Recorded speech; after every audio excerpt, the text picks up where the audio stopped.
은혜로운 찬양 감사드립니다. 이제 다 함께 성경 말씀을 봉독하시겠습니다. 오늘 우리에게 주시는 하나님의 말씀은 로마서 1장 15절부터 17절까지의 말씀입니다. 제가 가지고 있는 성경은 신약성경 239페이지입니다. 로마서 1장 15절부터 17절까지의 말씀을 저와 교독하시겠습니다. 제가 먼저 읽겠습니다. 하나님의 말씀입니다. 그러므로 나는 할 수 있는 대로 로마에 있는 너희에게도 복음 전하기를 원하노라. 내가 복음을 부끄러워하지 아니하노니 이 복음은 모든 믿는 자에게 구원을 주시는 하나님의 능력이 됨이라. 먼저는 유대인에게요 그리고 헬라인에게로다. 17절 함께 있습니다. 복음에는 하나님의 의가 나타나서 믿음으로 믿음에 이르게 하나니 기록된 바 오직 의인은 믿음으로 말미암아 살리라 함과 같으니라. 아멘. 찬양대가 고백한 우리 영광의 주님을, 우리의 생명과 소망 되신 주님을 찬양합니다. 오늘 제목을 복음의 능력을 받아야 산다 그랬는데, 로마서 강의 두 번째, 여러분 은혜를 받아야 삽니다. 여러분 은혜 없이 어떻게 살겠습니까? 은혜를 받아야 산다는 말은 다른 말로 하면 능력을 받아야만 사는 것입니다. 그리고 능력을 받아야 산다는 말은 조금 더 깊이 들어가면 복음의 능력을 받아야만 사는 것입니다. 여기에 대해서 오늘 지난번에 말씀한 대로 선지적 사도성을 가지고 우리가 통찰력을 갖고 또 추진력을 가지고 살아계신 이 말씀을 깨닫는 은혜가 있기를 바랍니다. 첫 번째, 자, 로마 교회 성도들은 복음을 이미 알았을까요? 몰랐을까요? 제가 질문하는 거 보면 아실 거예요. 로마 교회 성도들은 복음을 이미 안 성도들이었어요. 제 얘기가 아니고 1장 6절에 보니까 뭐라고 나와 있냐면 이렇게 나와 있습니다. 1장 6절에 너희도 그들 중에서 예수 그리스도의 것으로 부르심을 받은 자들이더냐. 이미 복음을 알았던 사람이에요. 그런데 이 복음을 이미 알았던 그런 로마 교회 성도들에게 바울이 다시 복음 전하기를 원하는 것이에요. 1장 15절에 뭐라고 나와 있느냐? 그러므로 나는 할 수 있는 대로 로마에 있는 너에게도 복음 전하기를 원하노라 그랬어요. 바울은 이미 복음을 알았던 로마 교회 성도들에게 다시 복음을 전하기를 위해서. 왜 그랬을까요? 첫 번째 생각할 거예요. 우리가 지금 왜 그리스도인들은 다시 복음을 들어야 하나? 왜 로마 교회 성도들은 왜 복음을 다시 들어야 하나? 오늘 본문의 배경을 보면 이런 내용이 나와 있습니다. 로마 교회는 바울이 직접 세우지 않았다고 말씀을 드렸습니다. 그리고 로마 교회는 어떻게 태동이 되었습니까?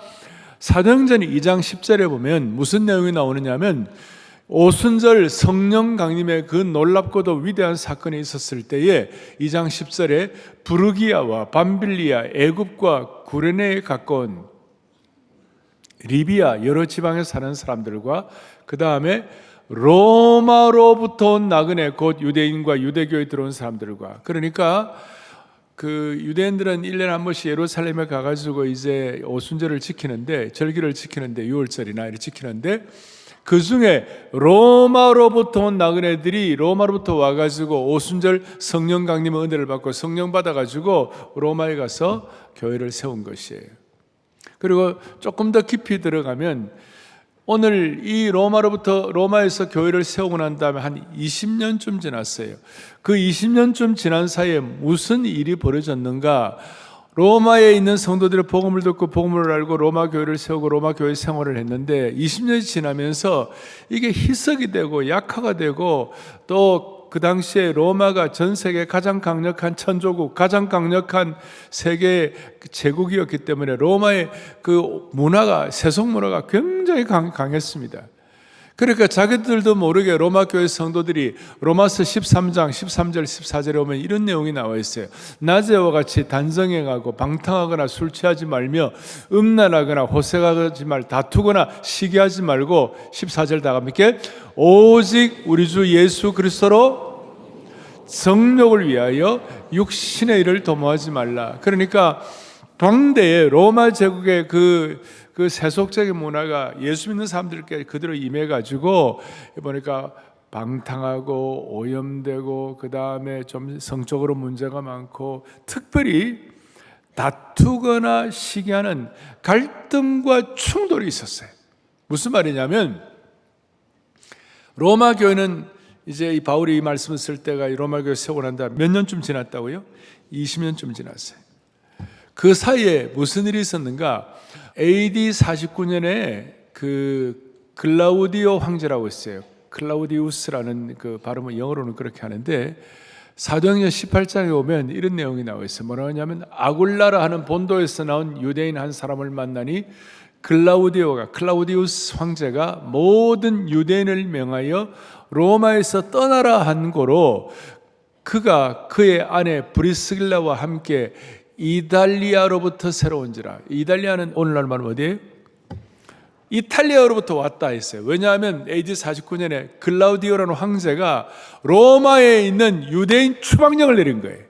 그러니까 유대인들은 다 가라. 그러니까 여러분 한번 생각해 보시자고요. 유대인 출신 그리스도인들을 추방을 하니까 로마인 출신 그리스도인들만 남아갖고 신앙생활 하는 거예요.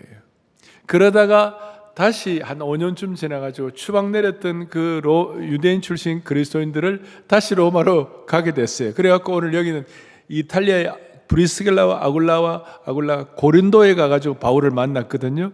근데 그 고린도에서 이 로마서를 썼거든요. 그러니까 이 바울에게 말씀을 듣고 은혜를 받은 이제 다시 돌아갔는데 유대인 출신들이 돌아가고 거기에 남아있던 로마인 출신들 그리스도인들이 서로 있는데 서로 화합이 잘 안 되는 거예요. 왜냐하면 유대인 출신들은 열심히 하려고 그러고 거기 출신들은 뭐냐면 좀 이렇게 매가리가 없고 그리고 서로 갈등과 충돌이 있는 거예요. 교회가 좀 약화되고 교회가 침체가 되고 그런 일들이 있었어요. 이런 상황에서 오늘 바울이 내가 너희에게 다시 복음을 전하기를 원한다. 자, 이게 오늘 우리하고 무슨 상관이 있습니까? 여러분들이나 저나 신앙생활 10년, 20년, 30년, 40년 처음에는 눈물콧물 흘리면서 주님 사랑한다고 주님 사랑해요. 그러다가 나중에는 교회에서 조금 이제 신앙생활 오래 한 분들은 이 인간들이 모인 곳이니까 여러분 마음에 안 드는 것도 있고 여러 가지 상황들 때문에 시험 들고 이래가지고 점점 경직이 되는 거예요. 그래갖고 누가 건드리기만 하더라도 열받는 거예요. 그리고 또 하나 그건 좀 나이 든 분들은 그러고 젊은 분들은 뭐가 있어도 이렇게 막 가슴 끓어오르고 또 프레시하고 또 열정적으로 하는 그런 것들이 없고 그냥 냉소적이야. 뭐가 되겠나? 그러면서 무슨 이래서 아이고 뭐 이런 식이에요. 거기에 무슨 창조적인 일이 일어나고 새로운 일이 일어나고 또 교회나 하나님의 나라가 막 세워지고 하는 그런 일이 잘 안 일어나는 거예요.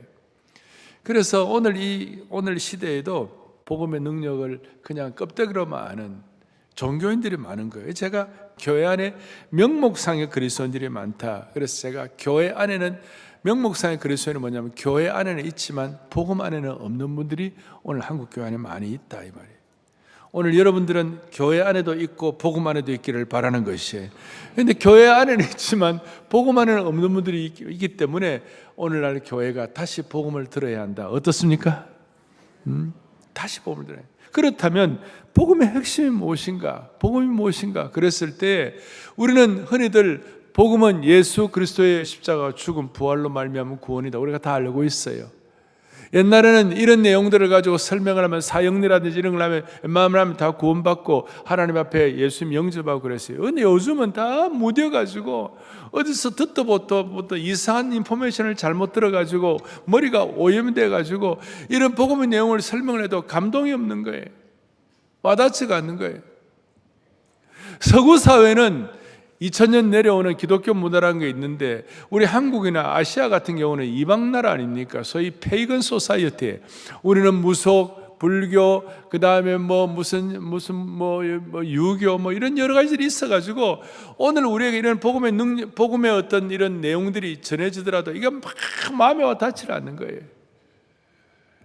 바울 시대도 마찬가지, 로마 시대도 마찬가지였어요. 그러니까 중요한 것은 복음의 내용도 중요하지만 오늘 내가 복음을 부끄러워하지 않으니 이 복음은 모든 믿는 자에게 구원을 주시는 하나님이 뭐가 된다고요? 능력이 된다고 그랬어요. 그래서 우리는 복음의 내용과 함께 복음을 한마디로 정의하라면, 복음을 define, 복음을 정의하라고 그러면, the definition을 내리라고 그러면 복음의 정의가 뭐냐? 죄송합니다. The gospel is the power of God. 복음은 하나님의 능력이다 이 말이에요. 이 능력이 실제적으로 우리에게 와 닿아야 된다 이 말이에요. 그리고 이 능력은 16절 뒤에 보니까 이 복음은 모든 믿는 자에게 그랬어요. 모든 믿는 자에게. 모든 믿는 자라는 말은 인종이나 교육이나 계층이나 지역이나 가족 배경이나 종교적 체험, 도덕성 이런 관계없이 모든 믿는 자에게. 따라서 복음의 능력이 실제적으로 와닿지 않는 분들에게는 이것이 여러분들에게 오늘 여러분의 고백으로 와닿기를 바라는 것이에요. 교회 역사적으로 마르틴 루터에게 오늘 이것이 진짜 복음의 능력이 되었어요. 이 말씀을 루터가 발견하고 나면 완전히 뒤집어져 버렸어요. 카톨릭 수사로 머물 생각이 더 이상 없었어요. 이 복음의 능력이 그의 영혼에 불타오를 때에 복음의 능력의 횃불을 들고 외쳤습니다. 그게 뭐냐? 17절 뒤에 오직 의인은 믿음으로 말미암아 살리라. 오직. 그래서 세상 흔들리고 사람들 다 변해도 오직 의인은 믿음으로 말미암아 살리라. 기억나시죠? 오직 의인은 믿음으로. 그래서 sola fide, 오직 의인은 믿음으로만, sola scriptura, 말씀으로, 특별히 오직 복음으로. 그리고 이 말씀이 로마서 전체의 핵심이 되고 이 말씀을 붙잡아야 로마서 전체의 그림이 들어오고, 그러니까 16절 17절에 이 말씀이 우리가 익숙하게 알지만 신약을 통틀어서 정말 강력하고 통찰력 있는 구절 중에 하나라고 믿습니다. 자, 다시 복음이 능력이다 하는 말은, 복음은 하나님의 능력이다 이 말은, 하나님의 능력이다 이 말을 우리가 구체적으로 이해를 하면 뭐냐면, 복음은 창조주 하나님의 전능한 능력과 이퀄이다 이 말이에요. 복음은 하나님의 전능한 능력과 같다 이 말이에요. 그러니까 복음을 부끄러워하지 않는 거예요. 조금 세게 말하면 로마서의 나머지 구절들은 이 구절들에 대한 설명을 많이 하고 있는 거예요. 이게 바울 신학의 정수가 되고, 이것 때문에 바울이 그토록 로마에 가고 싶어 했어요. 바울은 이 능력이 있으니까 그 다음 나타난 자연스러운 결과가 16절 앞에 내가 복음을 뭐하지 않으니 부끄러워하지 않는다. 부끄러워하지 않는다. 부끄러워하지 아니하고 선지적 사도성을 가지고 담대하게 나아가는 거예요. 자, 복음 전도자로서 바울이 당한 여러분들의 생애를 이해를 하면 바울이 복음을 부끄러워하지 않는다는 말이 오늘 우리에게 어떻게 접목되는지 이해할 수 있습니다. 바울은 빌립보 감옥에서 고문도 당하고, 아테네에서는 아크로폴리스에서 수많은 철학자들과 논쟁도 하고, 고린도에서는 얼마나 많은 박해와 핍박을 받은지 몰라요. 루스트라 성에 가갖고는요, 돌에 맞아 죽은 줄 알고 내어버려질 정도로 어려움을 겪었고, 이런 상황에서도 바울은 로마 성도들에게 강력하게 복음을 뭐하지 않는다고요? 부끄러워하지 않는다. 부끄러워하지 않는다.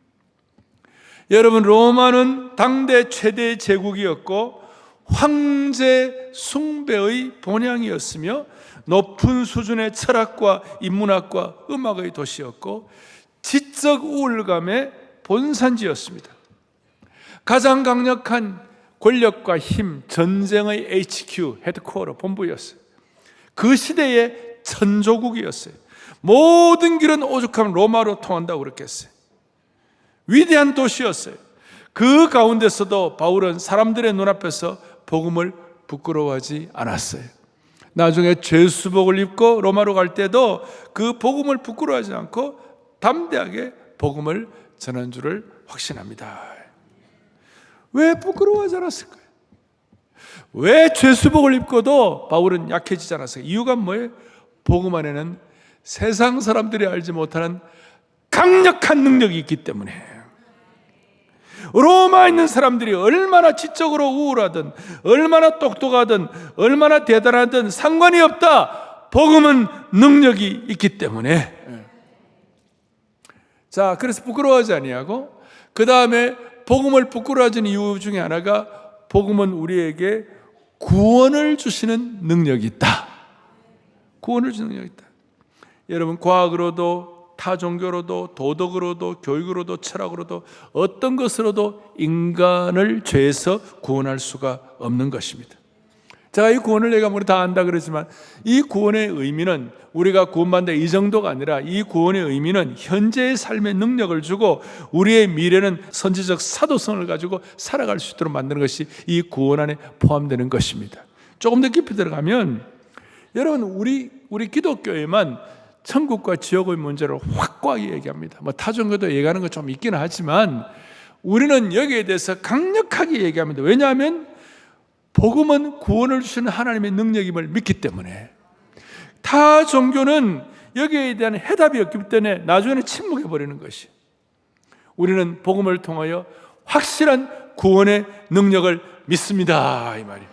그리고 이 복음의 능력은 차별이 없어요. 뭐라고 되어 있느냐?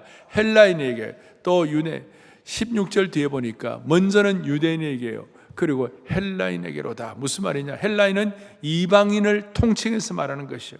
오늘 우리로 말하면 복음은 차별이 없다는 뜻인데 인종, 교육, 나이, 수입, 배경, 종교적 취향 어떤 조건에도 상관없이 복음은 차별 없는 능력이 되는 것입니다. 오늘 차별 없는 능력이 여러분들에게 임하기를 바라고 이것이 여러분들의 것으로 깨달아지고 여러분들의 것으로 맞춤형으로 확인되기를 원하는 것입니다. 그러면 이것이 복음을 다시 들어야 한다. 복음은 능력이 있다 그랬는데 이것이 여러분들과 무슨 상관이에요?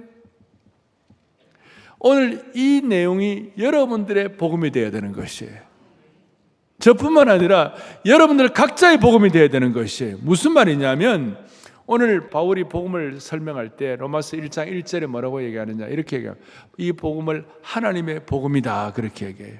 또 로마서 1장 9절에 보니까 뭐라고 나와 있느냐 그의 아들의 복음이다 얘기해요. 그런데 이 하나님의 복음과 그의 아들의 복음이 나중에 2장에서는 뭐라고 되어 있느냐 2장 시작 나의 복음이다. 그 다음에 또 보니까 16장에도 보니까 바울이 복음을 나의 복음이라 그랬어요.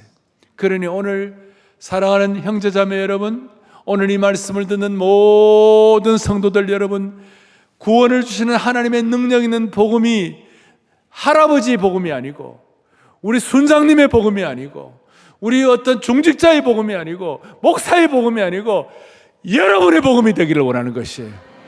나의 복음이 되기를 원하는 것이에요. 나의 복음이 되어 나의 복음.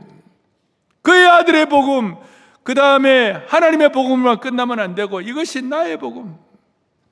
바울이 이걸 나의 복음이라고 부르는 것이 왜 그렇습니까? 바울이 이 복음이 개인적인 능력이 되어가지고 이 복음이 그의 삶 전체가 그의 존재를 사로잡는 삶의 고백이 되었기 때문에. 무슨 말이냐? 바울에게 있어서 그의 삶 자체가 복음으로만 설명될 수 있고 복음에 기초하고 있기 때문에. 바울에게 있어서 복음이라는 단어를 지워버리면 그는 텅 빈 존재일 뿐 아무것도 남지 않기 때문에 이런 의미에서 나의 복음은 나의 인생이 걸린 복음이요 나의 정체성을 규정하는 복음을 의미하는 것이에요. 여러분 제가 부탁하는 것은 저나 여러분이나 저는 풀타임 사역자로 섬기지만 우리는 일생의 사업을 우리 여러분의 삶을 여러 가지 영역에서 직업을 갖고 살고 있지만 어떤 직업을 갖든 어떤 상황에든 상관이 없이 저와 여러분의 일생이 복음으로만 설명되어지는 인생이 되기를 소망하는 것이에요. 복음으로 인생. 이것이 오늘 우리가 와닿아야 돼. 이것이 나의 복음으로 와닿아야 돼. 그래서 우리는 복음을 부끄러워하지 않는 자리까지 가야 되는데 제가 이제 좀 해봤어요. 복음이 나의 복음이 되면 나의 실패, 나의 과거, 나의 상처까지도 이 복음의 능력 아래 둘 수가 있는 것이에요. 두 번째, 복음이 나의 복음이 되면 더 이상 세상에 주는 수치는 나의 최종 언어가 아닌 줄로 믿습니다. 수치도. 세 번째, 이 복음이 나의 복음이 되면 사람들의 어떤 비웃음과 조롱보다도 하나님의 능력이 더 크기 때문에 복음을 조금도 부끄러워하지 않는 줄로 확신하는 것이에요. 그래서 언제든지 다시 시작할 수 있는 것이에요.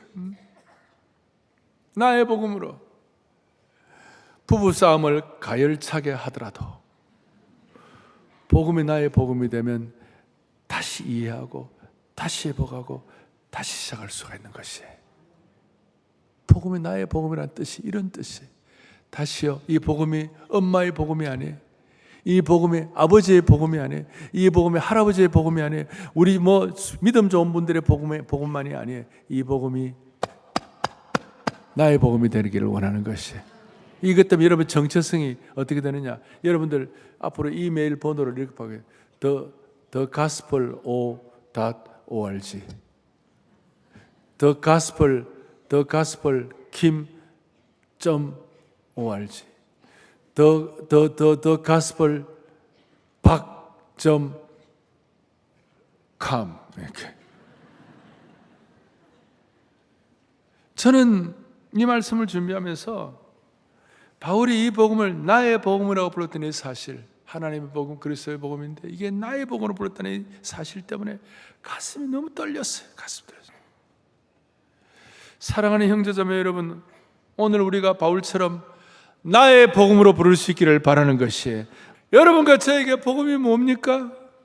물론 복음은 하나님의 복음이요 그의 아들의 복음이지만 그와 동시에 다시 한번 오늘 이 시점에서 저와 여러분에게 나의 복음이 되기를 간절히 바라는 것이에요.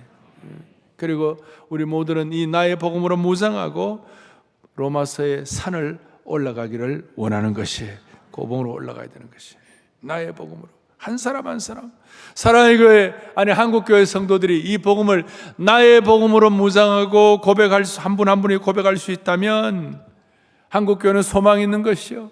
오늘 여러분들이 나의 복음으로 외치고 선포할 수 있다면 말씀을 강의하는 저로서는 이거보다 더 기쁜 일이 또 어디에 있겠어요?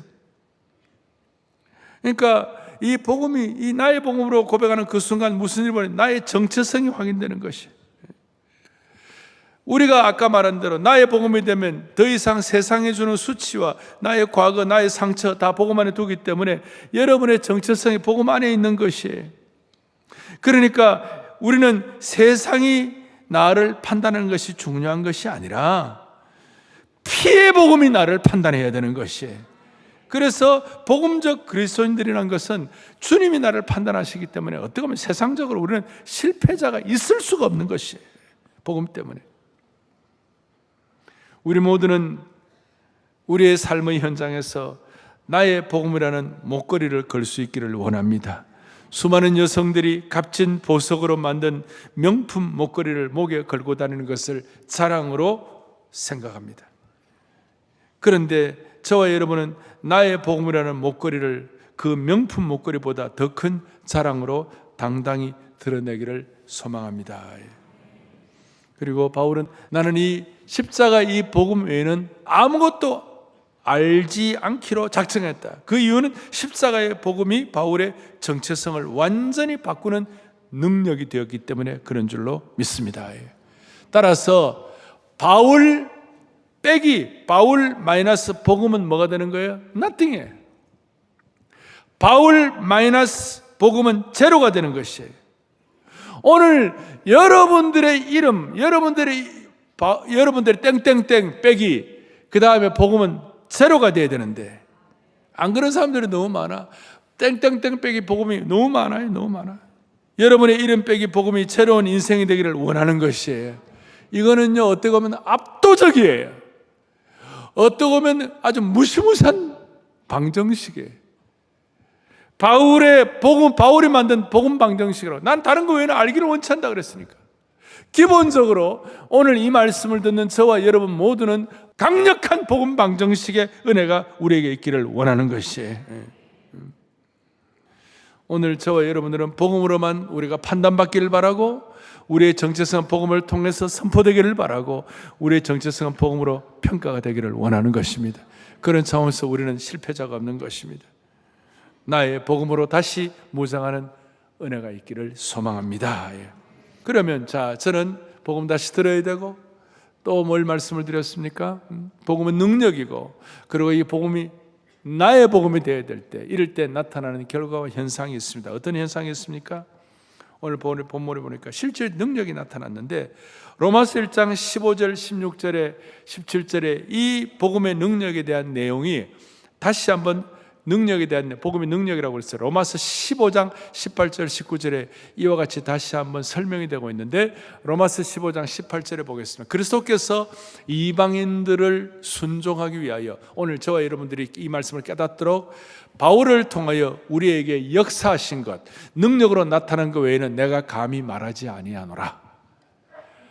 복음은 능력이다, 그렇게 하면서. 그리고 18절 뒤에 그 일은 그냥 말 정도만 아니라 행위로 나타나는데, 로마서 15장 19절에 있는 말씀을 또박또박 같이 크게 합독하겠습니다. 본당, 별관, 방송, 우리 모든 에세스 여러분들 크게 합시다. 19절 다 함께요.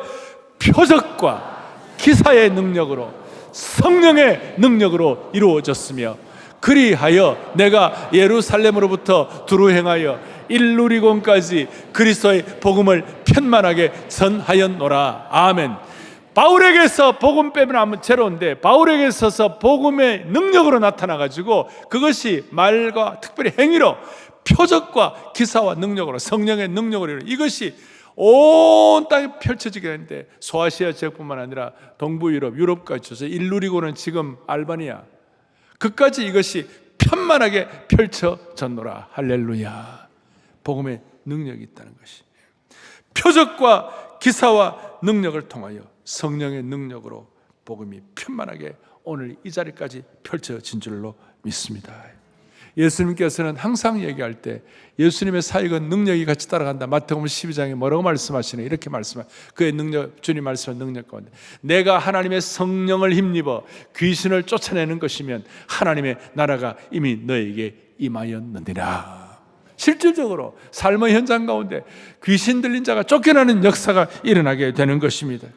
대표적으로 복음의 능력이 되기 위해서, 복음이 능력되기 위해서는 강력한 귀신을 쫓아내는 같은 그런 은혜가 우리 가운데 체험되어야만 할 줄로 믿습니다. 자, 이걸 설명하기 위하여 좀 예를 하나 드리겠습니다. 한 10여 년 전에 OC 인터내셔널이라는 세계적인 복음단체가 있는데, 거기에 딕 힐리스라는 책임자가 있었어요. 이번에 중국에 선교를 하러 갔어요. 어느 날 선교를, 중국 군인이 아내를 데리고 이 딕 힐리스 이 선교사님 온 거예요. 보니까 아내가 귀신이 들린 거예요. 제가 말씀드리지만 정신병 들린 사람은 정신병원에 가면 되고, 귀신 들린 자는 쫓아내야 되는 것이에요. 그런 게 있어요. 그런 게 있어요. 그러면서 그 군인이 귀신 들린 아내를 데리고 오면서 자기 너무 간절한데, 자기가 듣기로서는 기독교는 능력이 있다, 예수님은 능력이 있다, 또 복음은 능력이 있다, 이걸 제가 들었는데, 이게 사실이라면 선교사님이 고쳐주세요. 이 귀신 문제를, 아내의 귀신을 쫓아내냈어요. 그런데 문제는 뭐냐면, 이 선교사님 미국에서 좋은 교육을 받고 이런 소위 귀신의 능력과 부딪히는, 귀신 들린 자를 쫓아내는 이런 현장을 별로 체험을 한 적이 없어요. 그러니까 이게 익숙하지가 않는 거예요. 그런데 성경에 보니까 복음의 능력이 있어 귀신도 예수님 쫓아낸다고 그랬는데, 바울도 실질적으로 말과 행동, 표적과 기사를 가지고 쫓아낸다고 그랬는데, 그래서 선교사 부부가 한번 해보자고 그랬어요. 손잡고. 그래서 자기 부부만 하면 좀 약한 것 같아갖고 중국 성도들 가운데 믿음 좋은 기도 많이 하는 여성도 한번 모시고 셋이서 함께 기도한 거예요. 그 기도하면서 귀신 쫓아내려고 막 이렇게 기도를 하는데, 귀신 들린 그 여자가 이 팔짱을 끼고 있잖아요. 기도하는 그 선교사님을 계속 쳐다보더래. 쳐다보면서 조롱을 하는 거예요. 기도를 하면 그대로 따라하고, 너희들은 능력이 없어 그러더래. 그리고 너희들은 안 돼 그러더래. 그리고 기도하는 말을 따라하면서 조롱했다고. 네가 무슨 능력이 있냐? 그럴 때 선교사님의 글에 이런 글이 쓰여져 있어요. 우리는 귀신이 조롱하는 그 고통 가운데서, 성경을 읽어 내려가기 시작했다. 그 핵심 성경이 내가 복음을 부끄러워하지 않으니 이 복음은 모든 믿는 자에게 구원을 주시는 하나님의 능력이 됨이라. 이걸 읽으면서 계속 반복을 하면서 주의 보혈 능력이 또다, 보혈 복음과 복음 찬송을 하고 이렇게 하는 가운데 갑자기 그 선교사의 마음에 복음을 부끄러워하지 않도록 하시고, 복음의 능력이 있는데 이 복음의 능력을 가지고 이 귀신 들리고 이 여자를 창한 악한 귀신아, 예수 그리스도로 명하노니 나가라. 어떻게 됐겠어요? 그 순간 귀신이 떠나가 버렸어요. 할렐루야, 떠나가 버렸어요. 사랑하는 형제자매 여러분, 우리는 헛개비를 붙잡고 신앙생활을 하는 사람들이 아니에요. 우리는 복음의 능력을 아는 사람들이에요. 복음의 능력을 아는 정도만 되는 것이 아니라 복음의 능력이 삶의 현장에서 접목이 되어야 되는 거예요. 이런 능력이 나타나야 돼요. 오늘 이런 능력의 수혜자, 그 다음에 이런 능력의 체험자가 되기를 소망합니다. 저는 저희 부친의 교회를 개척할 때에 우리 부친과 함께 동역했던 여전도사님이 계셨는데, 우리 부친보다 나이가 많으신 분이었어요.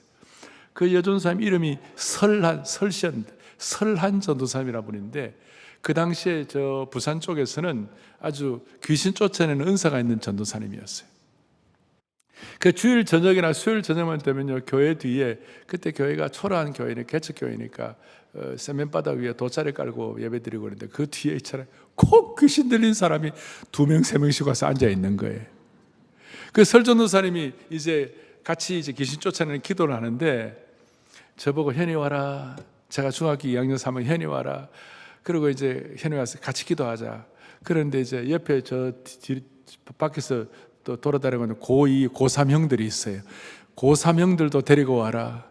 그래서 제가 고3 형들을 막 데리고 와 같이 기도를 했어요. 기도를 하는데 고3 형들이 벌벌 떠는 거야.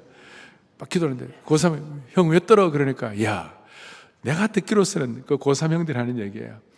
귀신 들린 자를 위해 쫓아내는 거에 막 기도를 하면 귀신 들린 사람이 나갈 때 그 주위에서 기도하는 사람들 가운데 제일 믿음 없는 사람한테 쏙 들어간다 하더라.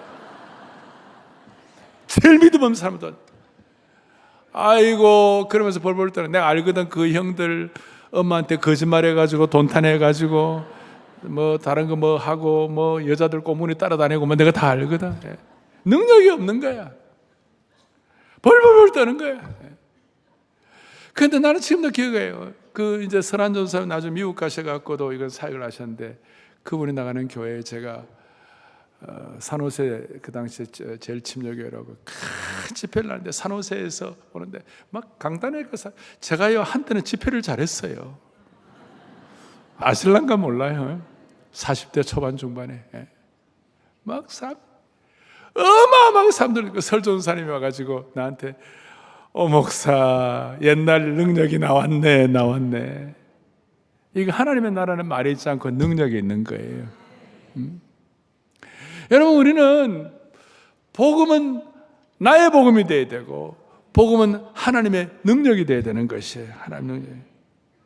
저는 이런 의미에서 제가 오늘 여러분들에게 부탁드리고 싶은 것이 있어요. 옛날에 이런 말씀이 있죠. 순간의 선택이 10년을 좌우한다. 들어보셨죠? 예? 우리는 지금 우리가 어떻게 사느냐, 예를 들어 건강에 관한 문제, 지금 우리가 어떻게 우리가 음식을 먹고, 어떻게 여러분들 운동을 하고, 어떻게 자신을 추스리고, 특별히 스트레스를 어떻게 관리하고, 이런 것이 앞으로 5년, 10년 뒤에 건강을 결정할 거 아니에요. 마찬가지예요. 지금 저와 여러분이 복음의 능력을 나의 복음으로 어떻게 여러분들이 정확하게 체득하고 고백하고 살아내느냐에 따라서 앞으로 향후 10년이 결정될 거예요. 사랑의 교회는 5년, 10년 뒤가 더 좋은 교회가 되기를 바랍니다. 이거는 어떤 눈에 보이는 교회뿐만 아니라 눈에 보이는 무형교회인 여러분 한 사람 한 사람이 지금보다 5년, 10년 뒤가 더 좋은 신앙생활, 더 좋은 은혜를 받고 살려면 지금 여러분들이 복음의 능력을 나의 복음으로 선포해야 되는 것이, 나의 복음으로.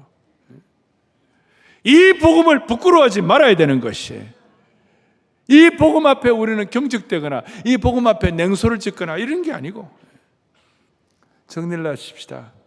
오늘 이 말씀을 깨닫는 것뿐만 아니라 이 말씀을 먹고 체화하기를 바라는 것입니다. 날마다 복음의 능력을 먹고 살기를 원하는 것입니다. 여러분, 예를 들어서 세계에서 가장 강력한 어떤 그 치유의 약이 있다고 하십시다. 그리고 그 약을 먹으면 웬만한 병은 다 낫는다고 하십시다. 그런데 아무리 좋은 약, 아무리 괜찮은 약이 있다 하더라도 그 약을 선반 위에 모셔다 놓고 위에 올려놓고 먹지 않으면 무슨 의미가 있겠어요? 그 약병의 포장지를 뜯고 약병을 내려가지고 뚜껑을 열어서 그 약을 내 입에 털어넣어야 내 것이 되는 것이에요. 복음의 능력을 제가 아무리 말해봐야 무슨 소용이 있겠어요? 이 총체적인 복음의 능력을 선반 위에 관상용으로 두지 말고 갖고 내려와서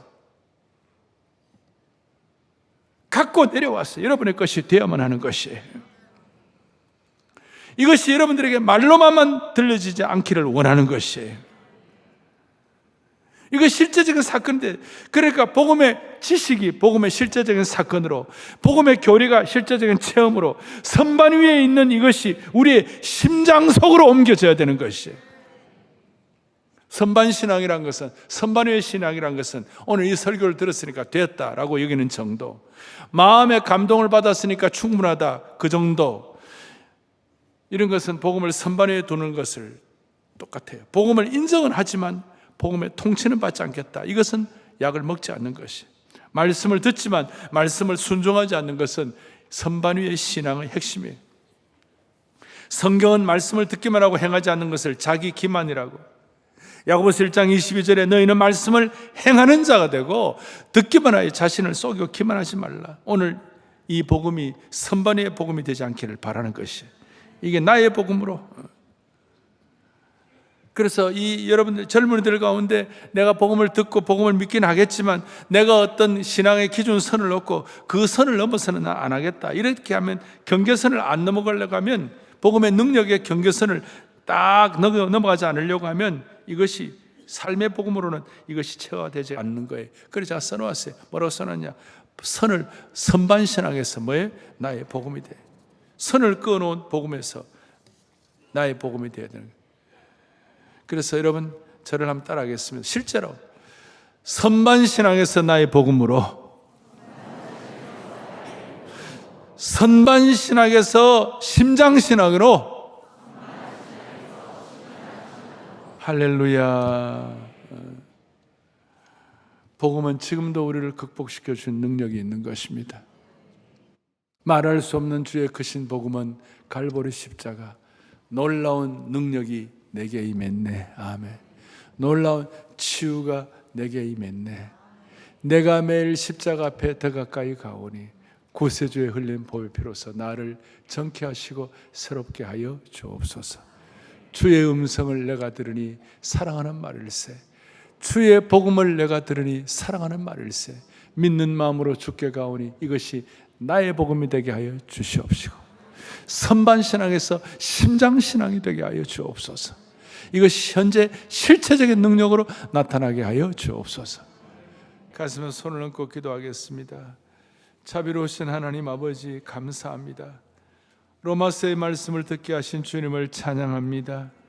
우리에게 있는 수많은 복음의 거울이 세상의 어떤 세상 먼지 이런 것들로 다 희미해지고 있는 것들이 있다면, 로마서의 말씀으로 이 희미해진 복음의 거울이 깨끗하게 닦이게 하여 주시옵소서.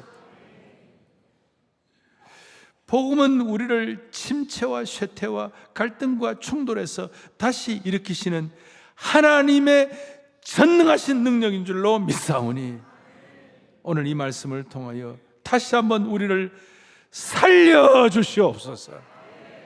한국교회, 아니 사랑의 교회가 가면 갈수록 표적과 기사의 능력, 성령의 능력, 보혈복음의 능력을 경험하는 선지적 사도성으로 무장하게 하여 주시옵시고, 이 은혜로 로마서의 산을 올라가게 하여 주옵소서.